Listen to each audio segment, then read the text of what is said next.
भी एग्जाम में बहुत ज़्यादा आता है, ग्रेविटेशनल कांस्टेंट। और एक है कोएफिशिएंट ऑफ विस्कोसिटी। मैं उसका कॉन्सेप्ट आपको नहीं बताऊंगा, वो तो आगे जाकर आपको चैप्टर में मिल जाएगा, बट उसका डायमेंशन का फॉर्मूला क्या होता है ये आपको याद रखना है। Coefficient of viscosity, gravitational constant, ये दोनों तो याद रखना ही है, बहुत बार एग्जाम में आया, ठीक है। तो ये मैंने पूरा दिखा दिया। Next topic is your dimensional analysis and its applications. So your next topic is dimensional analysis and its application. मैं बार बार बता रहा हूँ, ये जितने भी डायमेंशनल फॉर्मूला है आपको पूरा याद रखना है। एग्जाम में 1 मार्क का क्वेश्चन एग्जाम में हर बार आता है कि right the dimensional formula of impulse और right the dimensional formula of gravitational constant, आपको ये याद रखना है, ठीक है। So your next topic is your dimensional analysis and its application को मैंने थोड़ा शॉर्ट फॉर्म में लिख दिया, ठीक है ना, आपको समझ में आ रहा है। देखो your next topic is your dimensional analysis and its application. सब चीज़ें आपको एनसीईआरटी में, एनसीईआरटी बुक फॉलो करके आपको बता रहा हूँ, तो आपको सभी टॉपिक्स जो है ना वो एनसीईआरटी बुक में मिल जाएगा। तो देखो what is dimensional analysis and its application, इस टॉपिक का मतलब क्या होता है। नाउ हमें ये पता है व्हाट इज डायमेंशन। डायमेंशन क्या होता है, बेस क्वांटिटीज का पावर, एंड उसके बाद मैंने बहुत सारे क्वांटिटीज लिया और उसका डायमेंशनल फॉर्मूला मैंने निकाल दिया। अब ये जो टॉपिक है ना, ये आपको टॉपिक में क्या बताएगा कि आप डायमेंशन यूज करके what are the applications of dimension, आप डायमेंशन यूज करके क्या क्या निकाल सकते हो। तो क्या क्या निकाल सकते हो आप, बहुत सारी चीजें।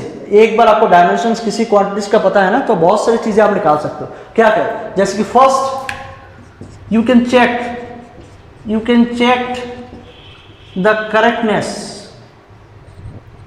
check the correctness. Number 2, you can derive the formula. ये जो दो मैंने चीजें बताया ना, these are most important one. क्या होता है, अगर फिजिक्स में आपको बहुत सारे इक्वेशन मिलेंगे, बहुत सारे फॉर्मूलाज मिलेंगे, जैसे कि आपको पता है s is equal to u t plus half a t square. ये क्या होता है, ये इक्वेशन न्यूटन्स इक्वेशन मोशन है ना, न्यूटन्स इक्वेशन, 3 इक्वेशंस थे क्लास 9 में आपने पढ़ा है, there are 3 equations of motions. तो एक होता है s is equal to u t plus half a t square. अब ये जो इक्वेशन है ना, इस इक्वेशन का वेरीफाई करना है, मतलब whether this equation is correct और नॉट, ये आपको बाय यूजिंग डायमेंशन आप बता सकते हो। आप डायमेंशन यूज करके आप बता सकते हो whether this equation is correct और नॉट। और एक चीज आपने ऐसे, मैं बहुत सारे, मैं 2-3 एग्जांपल बता दूंगा, मैं 2-3 फॉर्मूला आपको बताऊंगा, और फॉर्मूला पे आप क्या करोगे, डायमेंशन यूज करके आप बताओगे whether this equation is correct और नॉट, ठीक है। Number 2 is your derive the formula. मैं एक फिजिकल सिचुएशन आपको दे दूंगा, और उस फिजिकल सिचुएशन को by using that physical situation आपको क्या करना है, फॉर्मूला निकालना है। जैसे कि ये मैंने फॉर्मूला निकाला ना, ये फॉर्मूला कैसे आया, मतलब डिराइव करना है, फॉर्मूला को निकालना है। वो फॉर्मूला को आप कैसे डिराइव करोगे, आप डायमेंशन यूज करके बता सकते हो, ठीक है ना। 2 एप्लीकेशन मैंने बता दिया, एक आपको फॉर्मूला दे देंगे, whether this formula has any error और whether the formula is correct और नॉट, ये आप बता सकते हो डायमेंशन यूज करके, ठीक है ना। और दूसरा चीज़ आप बता सकते हो कि आपको एक फिजिकल सिचुएशन, आपको कुछ पर्टिकुलर क्वेश्चन में कुछ पर्टिकुलर कंडीशन दिया होगा, और उस कंडीशन को देख के ना आपको फॉर्मूला निकालना है, तो कैसे निकालोगे, आप डायमेंशन यूज करके निकाल सकते हो। तो ये इस टॉपिक में हम लोग वही सीखेंगे। तो फर्स्ट देख लो कि आप किसी भी फॉर्मूला का ना वेदर इट इज करेक्ट और नॉट कैसे निकाल सकते हो। तो फर्स्ट जैसे कि ये फॉर्मूला मैंने लिया। अच्छा, बिफोर स्टार्टिंग दिस टॉपिक, अगर आप इसको सॉल्व कर रहे हो कि ये इक्वेशन करेक्ट है और नहीं है, उसको निकालने के लिए पहले आपको एक प्रिंसिपल जानना होगा, and this principle is known is your principal of homogeneity. So first principle of homogeneity, लेकिन मैं यहाँ पे लिखूंगा कि प्रिंसिपल ऑफ होमोजेनिटी क्या होता है। आप पहले देख लो प्रिंसिपल ऑफ होमोजेनिटी क्या होता है, और उसके बाद बाय यूजिंग दैट प्रिंसिपल आप इसको निकाल सकते हो। So what principle of homogeneity states, principle of according to principle of homogeneity every term of an equation are dimensionally equal. ठीक है, every term of an equation are dimensionally, every term of an equation are dimensionally equal. Every term of an equation are dimensionally equal और same, dimensionally same। इसका मतलब क्या होता है, जैसे कि एक इक्वेशन है, देखो यहाँ पे एक इक्वेशन मैंने लिखा है s is equal to ut plus half x square. अच्छा, यहाँ पे जो मैंने एक लिखा है ना एक वर्ड टर्म, टर्म क्या होता है, टर्म मीन्स जैसे कि ये इक्वेशन है आपके बोर्ड के स्क्रीन में, ये इक्वेशन है। अब इस इक्वेशन में आप देखो प्लस से प्लस और माइनस से माइनस कितने एक्सप्रेशन है। जैसे कि ये देखो एक प्लस है, ये प्लस, जैसे कि यहाँ से एक प्लस स्टार्ट हुआ और यहाँ पे एक प्लस खत्म हुआ, इसके आगे कुछ नहीं है ना, इसका मतलब ये प्लस है। तो एक प्लस से दूसरा प्लस, बीच में क्या है ut है, सो ut is your one term. वही मैं बता रहा हूँ कि टर्म क्या होता है, टर्म मीन्स एक प्लस से दूसरा प्लस, एक माइनस से दूसरा माइनस, जो भी लिखा हो ना वो आपका टर्म होता है। अगर मैं आपको बताऊंगा कि यहाँ पे कितने टर्म है, तो देखो यहाँ पे कितने, ये एक टर्म हो गया, ये एक टर्म हो गया, ये एक टर्म हो गया, एक टर्म है, ये भी एक टर्म है और ये भी एक टर्म है, मीन्स प्लस से प्लस और माइनस से माइनस। बट मैं एक एग्जांपल बताऊंगा, जैसे कि f is equal to GMM divided by r square, ये मैंने लिखा है f is equal to GMM by r square. ये फॉर्मूला आपको पता है ग्रेविटेशनल में, आप लोगों ने ऑलरेडी आप लोगों को पता है कि ग्रेविटेशनल का फॉर्मूला ये होता है, gravitational force is equal to GMM by r square. अब अगर मैं बता रहा हूँ यहाँ पे टर्म ढूंढूं, तो टर्म क्या होगा, ऐसा नहीं होगा कि ये एक टर्म है और ये एक टर्म है, क्योंकि वो डिवाइड फॉर्म में है। मैंने क्या बताया था, टर्म वो होता है कि एक प्लस से एक प्लस, एक माइनस से दूसरा माइनस। तो यहाँ पे क्या होगा, यहाँ पे एक ही टर्म है, क्यों, ये एक प्लस है, बीच सामने तो कोई प्लस नहीं है, बट ये एक टर्म और ये एक टर्म नहीं होगा क्योंकि वो डिवाइड फॉर्म में। इट मीन्स डिवाइड फॉर्म में या मल्टीप्लिकेशन फॉर्म में टर्म नहीं होगा। टर्म क्या होता है, एक प्लस से दूसरा प्लस, एक माइनस से दूसरा माइनस। तो यहाँ पे कितने टर्म है, ये आपका एक टर्म हो गया फोर्स, और ये पूरा एक टर्म हो गया, means there are two terms. तो यहाँ पे कितने टर्म है, ये एक टर्म है, ये वाला भी एक टर्म है, और यहाँ पे भी एक टर्म है। तो प्रिंसिपल ऑफ होमोजेनिटी हमें ये बता रहा है कि every term of an equation, यहाँ पे जितने भी टर्म है, अगर बीच में इक्वेशन है ना, आप ये गारंटी से बोल सकते हो कि सबका डायमेंशन सेम होगा। This is principle of homogeneity. I am again repeating the same thing. Principle of homogeneity means if we have an equation, अगर आपके पास एक इक्वेशन है, इक्वेशन को ऐसे लिखते हैं ना कि बीच में एक इक्वल है और राइट साइड में कुछ होगा और लेफ्ट साइड में कुछ होगा। क्लास 8 में आप लोग पढ़ चुके हैं साइमल्टेनियस इक्वेशन वगैरह। तो if we have an equation, then in that equation, अगर आप एक इक्वेशन लिख रहे हो, उसमें जितने भी टर्म होगा ना, सभी टर्म का dimension will be same. It means इसका जो डायमेंशन होगा, इसका भी डायमेंशन सेम होगा, इसका भी डायमेंशन सेम होगा। ठीक है ना, वही कॉन्सेप्ट लेके आगे जाके मैं बताऊंगा। जैसे कि एक एग्जांपल देख लो, s का डायमेंशन क्या होता है, s इज द लेंथ, तो s का डायमेंशन होगा, जो लेंथ का डायमेंशन है ut, आपको पता है u मीन्स क्या होता है, वेलोसिटी, और t इज योर टाइम। तो वेलोसिटी का डायमेंशन क्या होता है, lt - 1 इंटू t। t का डायमेंशन वही होता है ना, t का डायमेंशन t, और u का डायमेंशन lt - 1। तो टोटल क्या होगा, l, ये -1 है, ये +1 है, कुछ नहीं लिखा है, मीन्स यहाँ पे 1 है। सो 1 - 1 मीन्स t⁻0। आप t⁻0 लिखो या ना लिखो कोई फर्क नहीं पड़ता, मीन्स इसका ये l होगा। अब देखो एस का जो डायमेंशन है यूटी का डायमेंशन भी सेम है, तो वही प्रिंसिपल ऑफ होमोजेनिटी आपको बता रहा है। प्रिंसिपल ऑफ होमोजेनिटी में क्या बता रहा है, every term of an equation are dimensionally same. जितने भी टर्म होंगे, अगर वो इक्वेशन है तो उसका जितने भी टर्म होगा ना, सबका डायमेंशन विल बी सेम। अब वही कॉन्सेप्ट लगा के मैं आपको 2-3 फॉर्मूला बता दूंगा। जैसे कि ये आपको प्रूफ करना है कि whether this equation is correct और नॉट। ये ऐसे एग्जाम में आता है, आपको कोई इक्वेशन दे देंगे और आपको बताएंगे बताओ ये इक्वेशन जो मैंने दिया है वो करेक्ट है कि नहीं, बाय यूजिंग डायमेंशनल एनालिसिस। तो आप डायमेंशन यूज करके आपको बताना है whether this equation is correct और नॉट। देखो कैसे करते हो, तो आप उसको अच्छी तरह से देखो, 2 मार्क का एग्जाम में आता है। फर्स्ट आप क्या लिखोगे, ये इक्वेशन दिया ना, s is equal to ut plus half a t square. आप क्या करोगे, ये लेफ्ट हैंड साइड है and this one is your right hand side. So first you write left hand side. Left hand side में क्या लिखा है, s। आप पहले उसका डायमेंशन निकालो, तो s का डायमेंशन क्या होगा, s का dimension m0 l1 t0। s means distance, distance का डायमेंशन l से होता है। मैं बार बार बता रहा हूँ, जिसका भी डायमेंशन आप निकाल रहे हो आप 3 चीज़ों को यूज़ कर रहे हो, m l t, वही तीनों बार बार आएंगे। एक बार दिमाग में ये बिठा दिया ना कि जितना भी डायमेंशन मुझे निकालना है, I have to use this 3 physical quantities, mass, length, time. ये तीनों यूज करके मैं सभी बता रहा हूँ। सो फर्स्ट LHS जो है ना, लेंथ का डायमेंशन क्या होता है, m0 l1 t0। आप इधर इसको ऐसे लिखो और इसको सिर्फ l लिख दो, कोई फर्क नहीं पड़ता क्योंकि जिसका पावर नहीं है ना उसको लिखो या ना लिखो कोई प्रॉब्लम नहीं है। तो LHS का मैंने निकाल दिया। Next is your RHS। तो RHS क्या होगा, UT plus half a t square, UT plus half a t square. आप इसको कैसे निकालोगे, UT का डायमेंशन क्या होगा, U means is your velocity. U क्या होता है, वेलोसिटी होता है, U is your initial velocity, A is your acceleration. ये आपको पता है ना, क्लास 8 में आप लोगों ने ऑलरेडी पढ़ चुके हैं कि इक्वेशन ऑफ मोशन होता है।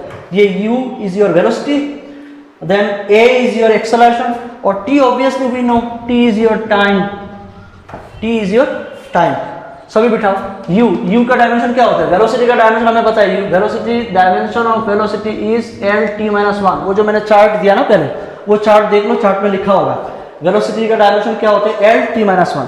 अच्छा, और एक चीज मैं बताऊंगा, जैसे कि U जो है ना वो इनिशियल वेलोसिटी है, इनिशियल वेलोसिटी है। और फाइनल वेलोसिटी को कैसे लिखते हो, final velocity is your V। Now you may ask one question that whether the dimension of initial velocity and the dimension of final velocity will be same or not। क्योंकि ये दोनों अलग है ना, इनिशियल वेलोसिटी और final velocity same नहीं होता, तो क्या उसका डायमेंशन सेम होगा, yes, dimension will be same.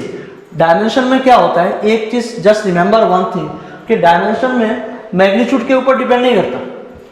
Magnitude जैसे कि इनिशियल वेलोसिटी का कुछ वेलोसिटी होगा और फाइनल वेलोसिटी का कुछ अलग सा वेलोसिटी होगा, तो means magnitudes are different but their dimension is same. It means अगर फिजिकल क्वांटिटी सेम है तो उसका डायमेंशन भी सेम होगा। जैसे कि मैंने बताया एवरेज वेलोसिटी, और मैंने बताया बताओ इनिशियल वेलोसिटी और average velocity whether both have same dimension, your answer will be yes, both have same dimension. क्यों, क्योंकि इनिशियल वेलोसिटी और एवरेज वेलोसिटी मैग्नीट्यूड डिफरेंट है बट फिजिकल क्वांटिटी तो सेम ही है, तो इसलिए आप बताओगे एक बार क्वांटिटी सेम है ना, फिजिकल क्वांटिटी सेम है, मींस उसका डायमेंशन भी सेम होगा, ठीक है ना, ये दिमाग में रखना है। अच्छा, अब क्या करोगे, UT का डायमेंशन क्या होगा, वेलोसिटी का डायमेंशन ये पता है LT-1 इंटू T का डायमेंशन ये होता है T, ठीक है। नेक्स्ट इसको मिटा देते हैं। अब देखो U का डायमेंशन मैंने लिख दिया, T का डायमेंशन मैंने लिख दिया प्लस। अच्छा, और एक चीज देखो, एक्चुअली ऑनलाइन क्लासेस है ना, इसलिए मैं पूरा डिटेल्स नहीं बता रहा, आगे जाके जब हमारा मतलब रेगुलर क्लासेस स्टार्ट होंगे तब मैं पूरा डिटेल्स आपको बता दूंगा। जैसे कि ये जो हाफ है ना, हाफ जो होता है ये डिजिट होता है, तो डिजिट का डायमेंशन क्या होगा, there are some physical quantity, वहां पे क्या होता है ना, जैसे कि ये हाफ और पाई, ये जितने भी डिजिट है वो सब डायमेंशन लेस कांस्टेंट है, ये कांस्टेंट होता है ना। तो देयर आर सम क्वांटिटीज जो जिसका डायमेंशन लेस होता है। अब बहुत सारे कांस्टेंट ऐसे भी होते हैं जैसे कि आपका प्लैंक्स कांस्टेंट हो गया, ग्रेविटेशनल कांस्टेंट हो गया, उसका डायमेंशन होता है। ये मैं अपने हम लोगों का जब रेगुलर क्लासेस स्टार्ट होगा पूरा डिटेल्स में बता रहे हैं, ठीक है ना। So half has no dimension, इसका डायमेंशन नहीं होगा, ये डायमेंशन छोड़ो। नेक्स्ट एक्सेलरेशन, एक्सेलरेशन का डायमेंशन क्या होता है, एल टी माइनस टू। इसका डायमेंशन नहीं है तो आप इस पे जीरो नहीं लिखोगे, ऐसा मत करो। जिसका डायमेंशन नहीं है तो उसको छोड़ दो। अब ए का डायमेंशन क्या होगा, एल टी माइनस टू, और T square means T square, ऐसे लिखोगे। अब प्लस करो, देखो सेम क्वांटिटीज। यहाँ पे क्या है, एल का पावर कितना है, एल 1, तो एल 1 अगर लिखोगे या ना लिखोगे कोई फर्क नहीं पड़ता। अब देखो यहाँ पे T to the power minus 1 है, and here T to the power plus 1 minus 1 means T 0, ठीक है। प्लस यहाँ पे क्या होगा, एल, और तो एल नहीं है मीन्स एल, और यहाँ पे minus 2 plus 2 T to the power 0। It means यहाँ पे क्या होगा, एल प्लस एल। अब देखो इसका डायमेंशन टी 0 है ना, तो मैंने नहीं लिखा। अब देखो इसका डायमेंशन एल आया, इसका भी डायमेंशन एल आया। अब दोनों डायमेंशन सेम है, एल प्लस एल, यहाँ पे 2l नहीं होगा। ऐसा नहीं है कि मैं इसको एल्जेब्रिकली सम कर रहा हूँ। आप बताओगे कि जैसे कि मेरे पास 100 रुपीज है और 200 रुपीज है, टोटल क्या होगा, 100 प्लस 200 300 रुपीज आप बता रहे हो। वो जो रुपीज बता रहे हो ना वही सेम होगा। एल प्लस एल 2l नहीं होगा, L plus L means length का डायमेंशन प्लस लेंथ का डायमेंशन इक्वल टू लेंथ का डायमेंशन। इट मीन्स ये रिजल्ट आपका एल होगा। तो देखो अब ये निकल के आया, LHS आपका क्या निकला, एल, RHS भी एल है। It means LHS is equal to RHS, LHS equal to RHS। एक बार LHS is equal to RHS आ गया ना, it means this equation is your correct equation. तो ऐसे निकालते हैं, तो आगे जाके बहुत सारे मैं बता दूंगा। नेक्स्ट और एक है, मैं अभी आपको एक क्वेश्चन दूंगा, एक तो बता दें चेक द करेक्टनेस, ऐसे करेक्टनेस 2 मार्क का क्वेश्चन आता है। नेक्स्ट मैंने बताया डिराइव द फॉर्मूला। मैं आपको एक क्वेश्चन दूंगा और उस क्वेश्चन को यूज करके आपको फॉर्मूला निकालना है, ठीक है। Now I have written the question. देखो आप लोग अच्छी तरह से इस क्वेश्चन को देखो, और मैं एक चीज बताऊंगा, फिजिक्स के जितने कोई भी न्यूमेरिकल्स कर रहा हूँ ना, पहले क्वेश्चन को समझो। तो जस्ट पॉज द वीडियो, आप अच्छी तरह से क्वेश्चन को देखो। क्वेश्चन में लिखा हुआ है consider a simple pendulum. Simple pendulum क्या होता है, फॉर एग्जांपल आपने वो घड़ी वगैरह होता है ना, वॉच में एक पेंडुलम जैसा होता है, अलार्म होते हैं, तो कैसा होता है, जैसे कि मान लो एक स्ट्रिंग है और स्ट्रिंग के बस में एक बॉल मैंने ऐसे हैंगिंग पोजीशन पर रख दिया, और आप उसको ऐसे फोर्स लगा रहे हो तो ये ऐसे मूव कर रहा है। एक स्ट्रिंग है, एक रस्सी है, और उस पर एक बॉल को लगा दिया, मेटल बॉल, और इसको मैंने फोर्स दे रहा हूँ तो ये ऐसे मूव कर रहा है। This is your simple pendulum, ठीक है। आगे जाके आप फिजिक्स के चैप्टर में आपको मिलेगा, बट यहाँ के लिए बस ये कॉन्सेप्ट परफेक्ट है। तो देखो क्या है, एक सिंपल पेंडुलम है, हैविंग ए बॉब मीन्स ये वाला, ये होता है आपका bob, attached to a string, एक स्ट्रिंग के साथ लगा हुआ है, दैट ऑसिलेट मीन्स ये ऐसे मूव कर रहा है, ये ऐसे मूव कर रहा है, oscillates under the action of force of gravity, gravity की वजह से ऐसे मूव कर रहा है, ठीक है। Suppose that the period of oscillation, ये इंपॉर्टेंट है, period of oscillation. Period of oscillation means आपको क्या निकालना है, टाइम निकालना है। तो आपको टाइम निकालना है, ठीक है, टाइम निकालना है of the simple pendulum depends on. अब देखो क्वेश्चन यहाँ से स्टार्ट हो रहा है, यहाँ पे सिचुएशन दिया हुआ है, हमें क्या करना है, फॉर्मूला निकालना है। मैंने जो बताया, अब मैं क्या करूँगा, डायमेंशन यूज करके, मेरे पास सिचुएशन है, और by using that particular situation now I will derive the formula. कैसे निकालोगे, देखो क्या निकालना क्या है, आपको टाइम पीरियड निकालना है, और वो जो टाइम पीरियड है ना, depends on which factor, time period depends on length, mass और एक्सेलरेशन ड्यू टू ग्रेविटी। ये जो कंडीशन है ना, यही आपका फिजिकल सिचुएशन है, वो आपको लिखना है। तो कैसे लिखोगे, देखो टी डिपेंड कर रहा है ना, जो जिसके ऊपर डिपेंड कर रहा है उसको कैसे लिखोगे, देखो टी डिपेंड्स ऑन लेंथ, तो टी आप टी लिखोगे, टी डिपेंड्स ऑन व्हाट, एक इक्वल टू लिखा मैंने, किसके ऊपर डिपेंड कर रहा है, length, mass and acceleration due to gravity, वही तो लिखा है ना, T depends on length, mass and acceleration due to gravity. कैसे लिखा मैंने, इन प्रोडक्ट फॉर्म, मल्टीप्लाई करके लिखा ना यहाँ पे प्लस लिखोगे, ना यहाँ पे माइनस लिखोगे, ना यहाँ पे डिवाइड लिखोगे। जब भी इस टाइप का क्वेश्चन आएगा ना, तो जो जिसके ऊपर डिपेंड कर रहा है, जैसे कि T depends on this factor, आपको टी इस तरफ लिखोगे, बीच में एक इक्वेशन लिखोगे, और बाकी जितने क्वांटिटीज के ऊपर वो डिपेंड कर रहा है ना, वो क्वांटिटीज इन प्रोडक्ट फॉर्म आपको लिखना है, ठीक है, प्रोडक्ट फॉर्म लिखा, ठीक है। और एक क्या करोगे, और इसका जो पावर है ना, पावर आपको पता नहीं है, पावर पे ऐसे लिखोगे, ए बी सी और एक कांस्टेंट मैंने डाल दिया। ये आहिस्ता आहिस्ता मैं अपना फॉर्मूला निकाल रहा हूँ। कैसे निकाला, बार बार देखो। जो सिचुएशन दिया हुआ है, जैसे कि यहाँ पे लिखा है period of oscillation means time depends on length, mass और जी, तो मैंने ऐसे लिखा T इक्वल टू, एक इक्वल टू लिखना है क्योंकि आपको अल्टीमेटली जो भी फॉर्मूला आएगा ना वो इक्वेशन फॉर्म में आएगा ना, तो मैंने इक्वेशन के लिए यहाँ पे लिखा। अब वो डिपेंड कर रहा है मींस प्रोपोर्शनल है, तो प्रोपोर्शनल में तो एक कांस्टेंट आएगा, तो K इज योर कांस्टेंट,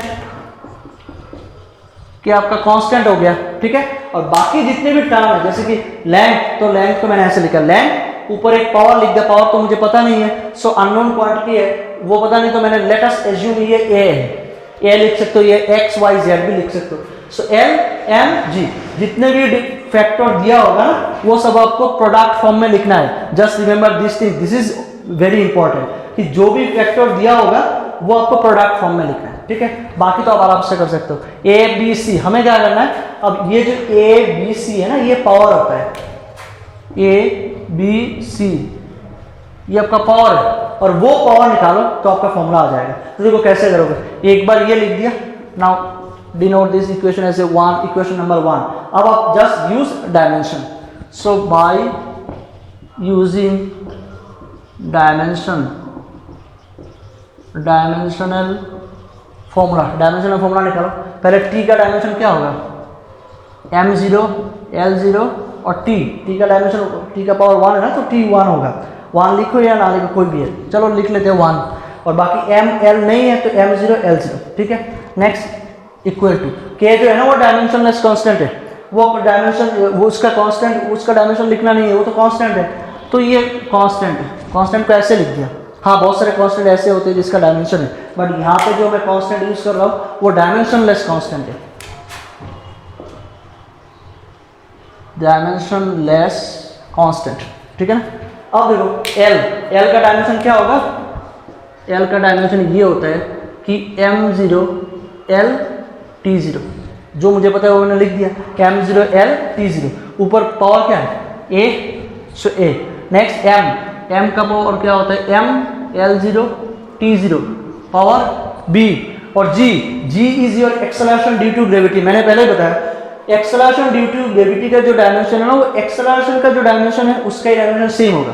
मैंने बताया ना कि हाँ मुझे पता है कि acceleration and acceleration due to gravity are two different things, but the physical quantity same है। यहाँ पे भी तो एक्सेलरेशन है, वहाँ पे भी एक्सेलरेशन है, तो इसका डायमेंशन क्या होगा, जो एक्सेलरेशन का डायमेंशन है। And we know the dimension of acceleration is L T, ये मैं इसको यहाँ पे लिख रहा हूँ, सो M0 L T - 2C, पूरा सबका डायमेंशन मैंने डाल दिया। अब आप क्या करोगे, अब आप पावर को कंपेयर करो, देखो कैसे करोगे। लेफ्ट हैंड साइड जैसा है ना रख दो उसको, M0 L0 T1, ठीक है। नेक्स्ट K, अब देखो यहाँ पे M0 है, 0 × A मीन्स 0, यहाँ पे 0 जितने भी M है ना, जैसे कि यहाँ पे एक M है, here also 1M 1M, तीनों M इंटू में है ना, तो पावर ऐड करो, तो इसका ऐड पावर क्या होगा, 0 × A मीन्स 0, इसका 1 × B means plus B, then इसका power 0 × C, sorry 0 × C plus 0, 0 × C means 0, so plus 0, तो सबका पावर बेस सबका इंटू है तो पावर ऐड कर दिया, ठीक है ना। नेक्स्ट L का पावर क्या होगा, L 1 है, 1 × A means A, so A, और बाकी इसका L क्या होगा, 0 × B 0, सो प्लस 0, और इसका L पावर 1 है, सो 1 × C प्लस C, हो गया। नेक्स्ट आपका T है, सो T को कैसे लिखोगे, T 0 × B 0, ऐसे तो होता ना, इसका पावर सॉरी पहले इसको लिखना था, T का क्या होगा, 0 × A 0 plus 0 × B 0 plus -2 × C means -2C, तो सबका पावर मैंने क्या कर दिया, जितने भी M है सबका पावर ऐड कर दिया, जितने भी L है सबका पावर ऐड कर दिया, और T जितने भी है ना सबका पावर ऐड कर दिया। अब देखो निकाल के क्या आया, अब देखो यहाँ पे क्या होगा, M0 L0 T1, और यहाँ पे क्या होगा, K × M B 0 तो नहीं है, प्लस इंटू ए प्लस सी और टी 0 + 0 - 2c। ये तो है ना, अच्छी तरह से देखो इसको कैसे मैंने निकाला। बस यहाँ पे बस आपको मैथमेटिक्स यूज करना है। नेक्स्ट देखो यहाँ पे m0 है, अब आपको कंपेयर करना है। कंपेयर कैसे करोगे कि इसका पावर 0 है, इसका पावर क्या है b, तो यहाँ पे लिखो कि comparing the powers, comparing the power we get. आप पावर कंपेयर करो तो इसका पावर क्या होगा, इसका अगर 0 है तो इसका क्या होगा b, so b equal to क्या होगा 0, b इजिकल टू 0। ठीक है। नेक्स्ट इसका पावर a प्लस सी है, a प्लस सी है ना इसका पावर, तो इसका पावर क्या होगा, LHS में इसका पावर 0 है तो आप लिखोगे कि इसका पावर अगर a प्लस सी है और लेफ्ट हैंड साइड में इसका पावर 0 है, so a plus c equal to 0। Mean same quantities को आप पावर कंपेयर कर लो। देखो ऐसा नहीं है कि m के साथ l को कंपेयर कर लो, ऐसा नहीं है। आप अच्छी तरह से देखो कि यहाँ पे इक्वल टू साइन है ना, इक्वल टू साइन के लेफ्ट हैंड साइड में m 0 है, मीन्स m का पावर 0 है, बट राइट हैंड साइड में m का पावर क्या है b, तो ये दोनों सेम क्वांटिटीज हो गए ना, मास। अब इसका पावर मैं कंपेयर कर सकता हूँ, जैसे कि यहाँ पे पावर b है तो यहाँ पे पावर 0 है, मीन्स b इजिकल टू 0।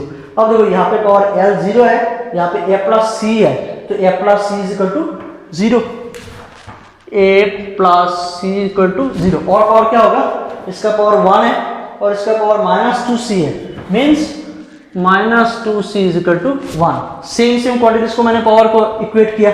अब देखो यहाँ से क्या निकल के आया, c इक्वल टू -½ ये 2 इधर चला गया, और ये तो b इक्वल टू 0 है ही, तो b हमारा एम क्या था, we have to find a b c, तो b तो आ गया, c भी आ गया, लास्ट बाकी a है, तो a को कैसे निकालोगे, a is equal to c को उस तरफ ले जाओ तो -c होगा, और -c we know -c is half, so -½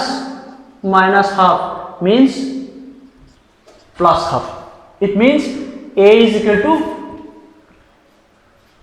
to +½ तो यहां पे निकल के आया a is equal to half, b is equal to 0 and c is equal to -½ ये a b c पूरा निकल गया है। अब इस पे बिठा दो, अब इस पे बिठाओगे तो रिजल्ट क्या आएगा, देखो now your final result is, आप कैसे लिखोगे इसको, आप इक्वेशन नंबर 1 देखो, equation number 1 implies that t is equal to, constant तो कांस्टेंट है l कितना होगा, a is equal to half, तो आप इसको ऐसे हाफ लिखोगे। Next m power b is equal to 0, so b is equal to 0। Next c is equal to -½ so c का पावर -½ ये आपका रिजल्ट निकल के आया। ठीक है ना, ये रिजल्ट आप इसको ऐसे भी लिख सकते हो, जैसे कि k, ठीक है ना, l है ना, तो देखो अगर मैंने इसको ऐसे लिखा कि l⁻½ मीन्स क्या होता है, √l, और m0 मीन्स किसी का पावर 0 है तो ये 1 है, तो ये तो 1 चला गया, g⁻½ मीन्स ये नीचे आएगा, -½ है तो नीचे आएगा ना, तो इसका रिजल्ट कुछ ऐसे आया, k × √l/g। समझ में आएगा नहीं, l⁻½ मीन्स रूट होगा, वो तो पता है, m⁻0 समथिंग ⁻0 मीन्स 1, तो ये 1 हो जाएगा, g⁻½ मीन्स ये नीचे आएगा, रूट होके नीचे आएगा, तो रिजल्ट क्या होगा, k × √l/g। It means your final formula is k = √l/g। अगर आप उसको k का निकालोगे ना, एक्सपेरिमेंटली अगर k निकालोगे, then your final result will be t = 2π√l/g। This is your final formula and this is one of the most important formula. अब आप क्वेश्चन करो सर k = 2π कैसे आए, वो अगर प्रैक्टिकली आप करोगे तो k = 2π आप आराम से निकाल सकते हो, वो अलग चीज है। बाकी मैंने कैसे निकाला, तो ये आपका फॉर्मूला है, time period of a simple pendulum is t = 2π√l/g। मुझे सिचुएशन पता था और मैंने एक फॉर्मूला निकाल दिया। कैसे निकाला, अच्छी तरह से देखो, अगर इसमें कोई कंफ्यूजन है तो आप कमेंट बॉक्स में लिखो कि सर यहाँ पे प्रॉब्लम है, यहाँ प्रॉब्लम है, आपका डाउट क्लियर कर दूंगा। ठीक है, next our last topic is your limitations of dimension. मैं आपको लिमिटेशंस बता दूंगा, अभी तक तो डायमेंशन बताया, अब डायमेंशन का लिमिटेशंस क्या होगा वो आपको दिमाग में रखना है। तो last I will write what are the limitations of dimensions. Now see these are the limitations of dimension analysis. हम लोगों ने डायमेंशंस हम लोगों ने पढ़ चुके हैं ना। अब डायमेंशंस के बहुत सारे लिमिटेशंस होते हैं जो आपके एग्जाम में आते हैं। क्या क्या डायमेंशंस होते हैं, सॉरी लिमिटेशंस होते हैं। देखो मैंने 3 लिमिटेशंस लिखा। Number 1 is your this method gives us no information about the dimensionless constant. Dimensionless constant means अभी अभी जो मैंने फॉर्मूला निकाला t is equal to 2 pi root over l by g. L g t सबका dimension हमें पता था, but we have no information regarding your 2 pi के बारे में आपको पता नहीं है। तो डायमेंशनलेस कांस्टेंट जो है ना, ये मेथड फॉलो करके ना आप इसके बारे में कुछ नहीं बोल सकते। अब this is one of the limitations of dimension. Means इसका एक लिमिटेशन ये है कि आप डायमेंशनलेस कांस्टेंट जितने भी है इसका इन्फॉर्मेशन आपको पता नहीं होता, तो दूसरे तरीके से हम लोग निकालते हैं, इस मेथड से नहीं निकाल सकते। तो ये नंबर 1 लिमिटेशन हो गया। नंबर वन मैंने बता दिया। Number 2 is your if A quantity depends on more than 3 factors having dimensions the formula can not be derived. इसका मतलब ये है, अभी जो मैंने एक क्वेश्चन किया ना यहाँ पे, तो देखो आप लोग क्वेश्चन देखोगे तो क्वेश्चन में लिखा है कि time period of oscillation depends on length, depends on mass and depends on acceleration due to gravity. Means length के ऊपर डिपेंड कर रहा है, जी के ऊपर डिपेंड कर रहा है और मास के ऊपर डिपेंड कर रहा है। तो कितना हो गया, एल एम जी, 3 क्वांटिटीज हो गए ना। अगर वहाँ पे 4 क्वांटिटीज होता तो आप नहीं निकाल सकते इस मेथड से। तो इस मेथड का एक लिमिटेशन ये है कि we can derive the formula but provided there should be 3 factors, more than 3 factors अगर है तो आप नहीं निकाल सकते, ठीक है ना। And the last one is your we can not derive the formula containing trigonometric functions, exponential functions, ये बहुत सारे फंक्शंस है जो आगे जाके मैथ में आपको मिलेंगे, etcetera which have no dimensions. देखो इसका मतलब ये है कि बहुत सारे, जैसे कि आपकी क्लास 11 में लास्ट है उसका पहला चैप्टर जो इस एक चैप्टर है सिंपल हार्मोनिक मोशन। तो सिंपल हार्मोनिक मोशन में आपको बहुत सारे इक्वेशंस मिलेंगे। जैसे कि एक इक्वेशन में बता रहा हूँ, जैसे कि y is equal to a sine omega t. ये क्या होता है वो तो आपको चैप्टर में मिल जाएगा, बट यहाँ के लिए मैं बस आपको एक एग्जाम्पल बता रहा हूँ। ये इक्वेशन आपको उस चैप्टर में मिलेंगे। इस चैप्टर में देखो यहाँ पे साइन लिखा है, sine means this is your trigonometric function. ये जो ट्रिगोनोमेट्रिक फंक्शन है इसका डायमेंशन आप इस मेथड से नहीं निकाल सकते। वही वहां पे लिखा है कि we can not derive the formula containing trigonometric functions. Means अगर आपके एग्जाम में आया ये वाला फॉर्मूला निकालो, since here trigonometric function is mention, क्योंकि यहाँ पे ट्रिगोनोमेट्रिक फंक्शन मेंशन है तो आप नहीं निकाल सकते इस फॉर्मूला से, इस मेथड से, ठीक है ना। तो दिस आर द 3 लिमिटेशंस। तो मैंने students almost I have covered up your first chapter and see if possible अगर मैं कोई दूसरा वीडियो बनाता हूँ तो दूसरे चैप्टर से स्टार्ट करूँगा, but for this chapter this is our last class for first chapter. तो फर्स्ट चैप्टर के लिए ये हमारा लास्ट क्लासेस है, ठीक है। तो थैंक यू स्टूडेंट्स।